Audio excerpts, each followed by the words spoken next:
Oh, sweetie. Place. Good.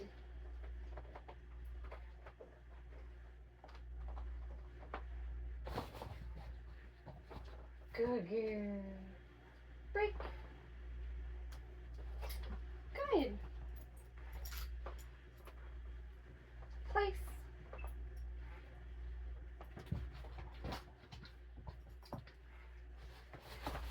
Good girl. No. Place. Good.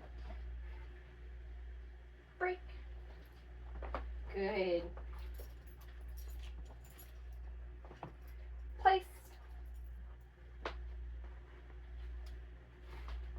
Good. Very good girl. Let's go. Place. Good. No. Good.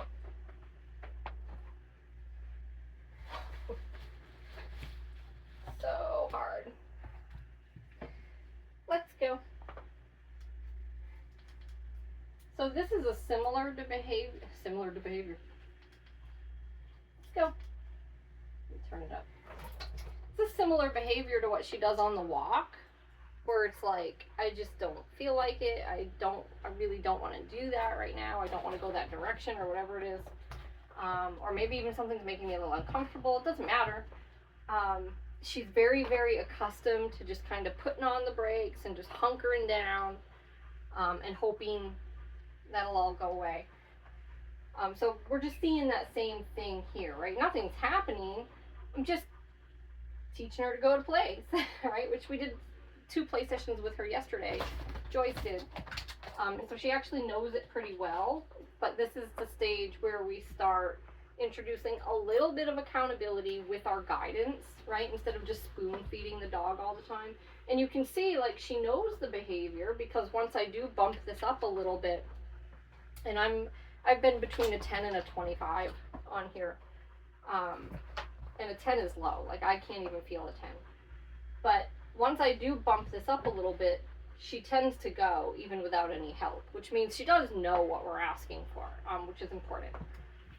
But it is stressful to her a little bit, because she's like, whoa, like, what do you mean I have to do something I don't want to do? What do you mean I can't just put the brakes on anymore? And so what we do with dogs like that, we just work them through it, guys. It's like, there's no real fairy dust, right? It's like, we just do it over and over and over again until it becomes easy and it's not stressful anymore. And that is how you work through things that are stressful and uncomfortable. So if we just avoided it and said, okay, well, it's all right, maybe we don't have to do this right now, we'll do it later, it would just never get done. And the dog would never learn how to work through that and be more comfortable and confident and all of that. So that's not an option. Place. So I give her a second. She doesn't do it. I'm going to turn this on. Place. I'm holding it down because it's only an 11. And you can see she's still trying to avoid. So I'm going to bump it up a little more. Place. No. Maybe even a little more. Place. And then I'm going to step in. I'm going to give her some help. Okay.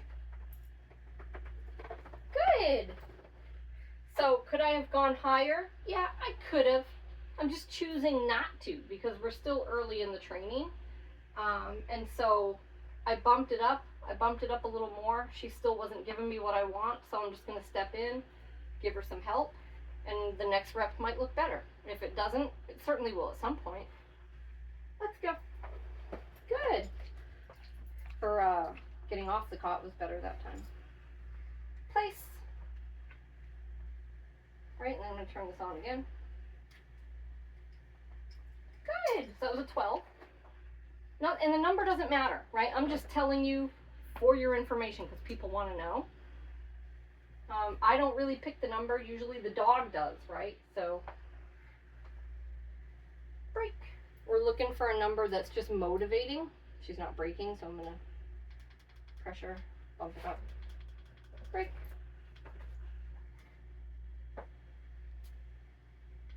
Good. So right there, I held it down and I dialed it up until she finally came off. And she knew I wanted her to come off, guys. I was pulling the leash. And it was a 31. Okay, but I'm going to go back down. I'm on a 10 now. Place. Pressure. Bump it up. Place. Good, so that was beautiful. Right, so this process, she didn't respond to the verbal. So I added stim at a 10. And I repeated the command in case she forgot what she's supposed to be doing. She still didn't go. So I bumped it up again to a 19. And she went. All on her own, no help. Great. I'm probably going to leave this on a 19 is what I'm going to do. Right? Because she keeps making me dial it up. So if you see that pattern, you should adapt to the pattern. Right? So be like your dog. Learn from the pattern. Break. Tap, tap, tap. Bump it up. Good.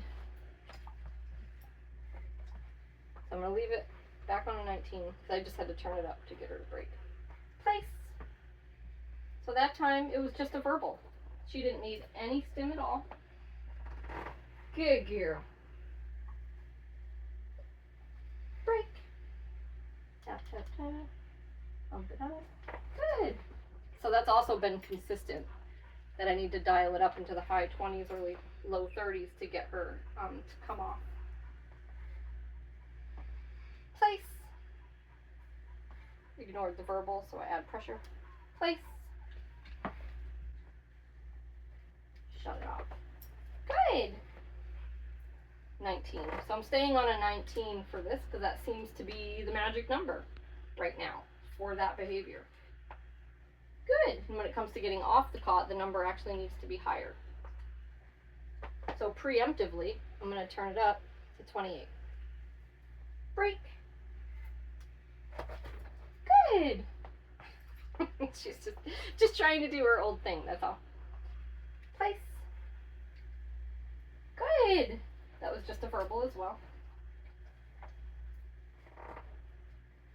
Break. Good. That was only a 15, which is good. She's responding now to lower stuff for getting off. Because she knows, she's starting to learn, right? So she's just figuring out these patterns and the accountability. And as she figures that out and believes it and it's consistent, you're going to start seeing much different behavior.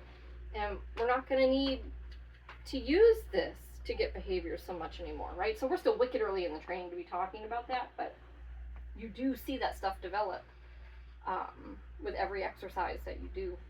So, place. That was just a verbal.